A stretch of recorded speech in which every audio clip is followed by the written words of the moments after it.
കടലക്കറിയൊക്കെ എല്ലാവരുടെയും വീട്ടിൽ സ്ഥിരം ഉണ്ടാക്കുന്ന ഐറ്റമായിരിക്കും. അപ്പം കടലയും മുട്ടയും വെച്ച് കടലക്കറിയെക്കാട്ടി വെല്ലുന്നൊരു ഐറ്റം ഉണ്ടാക്കിയാലോ, അതും അടിപൊളി ടേസ്റ്റിൽ. അപ്പം നിങ്ങൾ ഇതുവരെ ഈ ചാനൽ സബ്സ്ക്രൈബ് ചെയ്തിട്ടില്ല എങ്കിൽ ഒന്ന് സബ്സ്ക്രൈബ് ചെയ്ത് സപ്പോർട്ട് ചെയ്യാം.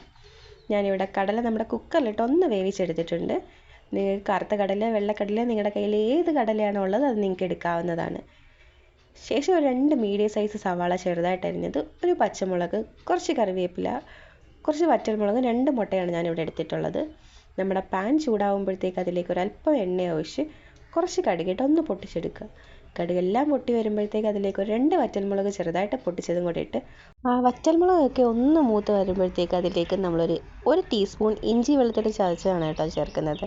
കടലയാവുമ്പോൾ ഗ്യാസൊക്കെ ഒന്നടങ്ങാൻ വേണ്ടിയിട്ട് കുറച്ച് ഇഞ്ചിയും വെളുത്തുള്ളി ഉള്ളത് നന്നായിരിക്കും. അപ്പോൾ ഇഞ്ചിയും വെളുത്തുള്ളിയും പച്ചമണമൊക്കെ ഒന്ന് മാറുന്നത് വരെ നന്നായിട്ട് അതൊന്ന് മൂപ്പിച്ചെടുക്കുക. അത് മൂത്ത് വന്നതിന് ശേഷം അതിലേക്ക് ഞാൻ 2 മീഡിയം സൈസ് സവാള നീളത്തിലാണ് അരിഞ്ഞെടുക്കുന്നത്. നിങ്ങളെടുക്കുന്ന വലിയ സവാള ആണെങ്കിൽ ഒരു സവാളയുടെ ആവശ്യമുള്ളൂ കേട്ടോ. അങ്ങനെ 2 സവാളയും കൂടെ ചേർത്ത് നന്നായിട്ടൊന്ന് സോട്ട് ചെയ്തെടുക്കുക. അത് നന്നായിട്ടൊന്ന് വഴന്ന് വന്നതിന് ശേഷം അതിലേക്ക് ഒരു പച്ചമുളകാണ് ഞാൻ ചേർത്ത് കൊടുക്കുന്നത്. നിങ്ങൾക്ക് എരിവ് കുറച്ചധികം വേണമെങ്കിൽ ഒരു 2-3 പച്ചമുളക് ചേർത്ത് കൊടുത്താൽ മതിയാവും. ഞാനിവിടെ എരിവ് കുറച്ചുണ്ടാക്കുന്നത് കൊണ്ടാണ് കേട്ടോ ഒരു പച്ചമുളക് ചെറുതായിട്ട് അരിഞ്ഞതും പിന്നെ ഒരല്പം കറിവേപ്പിലയും കൂടെ ചേർത്ത് ആവശ്യത്തിനൊരല്പം ഉപ്പും കൂടെ ചേർത്ത് നന്നായിട്ടൊന്ന് വഴറ്റിയെടുക്കുക. നമ്മൾ കടല ഉപ്പിടാതാണ് വേവിച്ചെടുത്തിരിക്കുന്നത്. അതുകൊണ്ട് സവാള വഴറ്റുമ്പോൾ കുറച്ച് ഉപ്പിട്ടാലും കുഴപ്പമൊന്നുമില്ല. അപ്പോൾ ഉപ്പ് കൂടെ ചേർത്ത് സവാള നന്നായി ഒന്ന് വഴറ്റിയെടുത്തതിന് ശേഷം അതിലേക്ക് 1 ടീസ്പൂൺ മഞ്ഞൾപ്പൊടി, ഒരു 1.5 ടീസ്പൂൺ കാശ്മീരി മുളക് പൊടിയാണ് ഞാൻ ചേർക്കുന്നത്. നിങ്ങൾ എരിവുള്ള മുളക് പൊടിയാണ് എടുക്കുന്നതെങ്കിൽ 1 ടീസ്പൂൺ ചേർക്കേണ്ട ആവശ്യമേ പിന്നെ ഒരു ടീസ്പൂൺ ഗരം മസാല, നമ്മളെ വീട്ടിലൊക്കെ പൊടിക്കുന്ന ഗരം മസാല ആയാലും കുഴപ്പമില്ല. ഇനി നിങ്ങളുടെ ചിക്കൻ മസാല ഉണ്ടെങ്കിൽ ചിക്കൻ മസാലയും ചേർക്കാവുന്നതാണ് കേട്ടോ. ഗരം മസാല കൂടെ ചേർത്ത് ആ പൊടികളുടെ പച്ചമണമൊക്കെ ഒന്ന് മാറുന്നത് വരെ നന്നായിട്ടൊന്ന് മൂപ്പിച്ചെടുക്കുക. പൊടികളുടെ പച്ചമണമൊക്കെ ഒന്ന് മാറി നന്നായിട്ട് മൂത്ത് വന്നതിന് ശേഷം നമ്മൾ ഈ തയ്യാറാക്കി വെച്ചിരിക്കുന്ന മസാലയെല്ലാം സൈഡിലോട്ടാക്കിയിട്ട് നടുക്ക് ഭാഗത്തേക്ക് നമ്മൾ എടുത്ത് വെച്ചിരിക്കുന്ന 2 മുട്ട പൊട്ടിച്ചൊഴിച്ച് കൊടുക്കുക. ഒന്ന് കുക്കായി വരുമ്പോഴത്തേക്ക് അത് ആ മസാലയായിട്ട് നല്ലതുപോലെ ഒന്ന് മിക്സ് ചെയ്ത് നമ്മൾ ഈ മുട്ടത്തോരനൊക്കെ ഉണ്ടാക്കുന്നത് പോലെ നല്ലതുപോലെ ഒന്ന് ചിക്കിയെടുക്കുക. ആ മുട്ടയിലെ വെള്ളമയമൊക്കെ ഒന്ന് പോയി നല്ലതുപോലെ ഒന്ന് ഡ്രൈ ആക്കി വേണം നമ്മളിതൊന്ന് ചിക്കിയെടുക്കാൻ.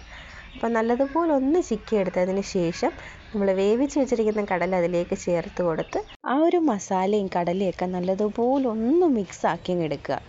നല്ലതുപോലെ ആ കടലയിൽ ആ മസാലയൊക്കെ ഒന്ന് പിടിക്കുന്നത് വരെ നമ്മളിതൊന്ന് കൈവിടാതെ ഇളക്കി കൊടുക്കണം. എന്നിട്ട് ഉപ്പ് ആവശ്യമുണ്ടെങ്കിൽ ഒരല്പം ഉപ്പ് ചേർത്ത് കൊടുക്കുക. എനിക്കൊരല്പം ഉപ്പിൻ്റെ കുറവുണ്ടായിരുന്നതുകൊണ്ട് ഞാനൊരല്പം ഉപ്പ് കൂടെ ചേർത്ത് കൊടുത്തിട്ടുണ്ട്. പിന്നെ നിങ്ങൾക്ക് ഒരല്പം കൂടി എരിവ് വേണമെന്നുണ്ടെങ്കിൽ ഈ ഒരു സമയത്ത് ഒരല്പം കുരുമുളക് പൊടി കൂടെ ചേർത്ത് കൊടുത്തു കഴിഞ്ഞാൽ കുറച്ച് എരിവോട് കൂടി തന്നെ നല്ല ടേസ്റ്റിൽ കഴിക്കാൻ പറ്റും കേട്ടോ.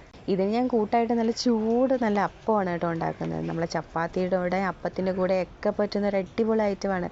കടലക്കറിക്ക് പകരം ഇത്തവണ ഇതുപോലെ ഒന്ന് ട്രൈ ചെയ്ത് നോക്കിക്കഴിഞ്ഞാൽ കഴിക്കുന്ന കുട്ടികൾക്കായാലും മുതിർന്നവർക്കായാലും ഉറപ്പായിട്ട് ഇഷ്ടപ്പെടും. അടുപ്പത്ത് നിന്നെടുത്ത് നല്ല ചൂടപ്പത്തിൻ്റെ കൂടെ ഈ കടല വരട്ടിയതും കൂടെ ചേർത്ത് കഴിക്കാൻ നല്ല അടിപൊളി ടേസ്റ്റാണ് കേട്ടോ. അപ്പോൾ ഇതുവരെ നിങ്ങളിത് ട്രൈ ചെയ്ത് നോക്കിയിട്ടില്ല എങ്കിൽ ഒരു തവണ എന്തായാലും ഒന്ന് ട്രൈ ചെയ്ത് നോക്കുക. നിങ്ങൾക്ക് എന്തായാലും ഇഷ്ടമാവും. ഇതുപോലുള്ള റെസിപ്പികൾക്കായിട്ട് ഈ ചാനൽ ഒന്ന് സബ്സ്ക്രൈബ് ചെയ്യാൻ മറക്കരുത്. വീഡിയോ ഇഷ്ടമാണെങ്കിൽ ലൈക്ക് ചെയ്യാനും ഷെയർ ചെയ്യാനും മറക്കരുത്. അപ്പോൾ അടുത്ത വീഡിയോ ആയിട്ട് വീണ്ടും നിങ്ങളടുത്ത് വരുന്നത് വരെ ടാറ്റാ.